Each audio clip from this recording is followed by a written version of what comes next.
አሁን በደቡብ ኮሪያ የተከሰተው ሰደድ እሳት እጅግ በጣም ከባድ ነው ሊባል የሚችል የሰደድ እሳት አይነት ነው። ደቡብ ኮሪያ በዘመኗ እንደዚህ አይነት ከባድ ሰደድ እሳት አጋጥሟት አያውቅም። እስካሁን እንዳለው አጠቃላይ መረጃ ከሆነ በሰደድ እሳቱ ምክንያት 27 የሚሆኑ ሰዎች ህይወታቸውን አጥተዋል። ከነዚህ ሰዎች በተጨማሪ ደግሞ 32 የሚሆኑ ሰዎች ጉዳት ደርሶባቸዋል። ከተጎዱት ከ32 ሰዎች መካከል የተወሰኑት የሚሆኑት ከባድ ሁኔታ ላይ ወይም ደግሞ በከባዱ የተጎዱ ናቸው። በአጠቃላይ በዚህ ሰደድ እሳት የሞቱ ሰዎች እድሜያቸው ከ60 በላይ የሚገመት ወይም ደግሞ ከ60 እስከ 70 የሚሆን እድሜ ያላቸው ሰዎች ናቸው።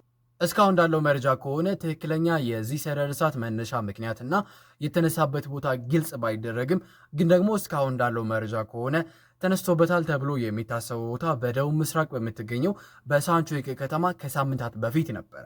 ለዚህ ሰደድ እሳት ደግሞ መነሻ ምክንያት ተብሎ የሚቀርበው በዛ አካባቢ ሲዘጋጅ በነበረ አንድ የቀብር ስነስርዓት ላይ በተገኙ ሰዎች ምክንያት ነው።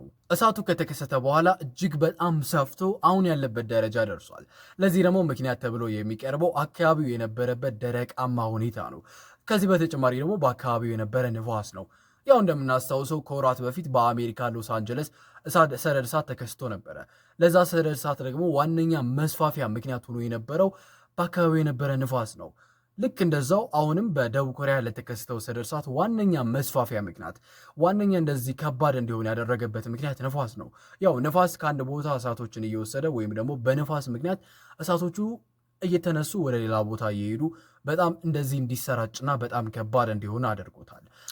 የዛ አካባቢ ባለስልጣኖች እንደሚናገሩት ለዚህ ሰደድ እሳት ዋነኛ ምክንያት ተብሎ የሚቀርበው በዛ የቀብር ስነስርዓት ላይ የተገኙ ሰዎች እንደሆኑ ይናገራሉ። ለዚህ ደግሞ ምክንያት አድርገው የሚያቀርቡት በዛ የቀብር ስነስርዓት ላይ በተቀረጸ አንድ ቪዲዮ ላይ ላይተር መሬት ላይ ወድቆ ይታያል።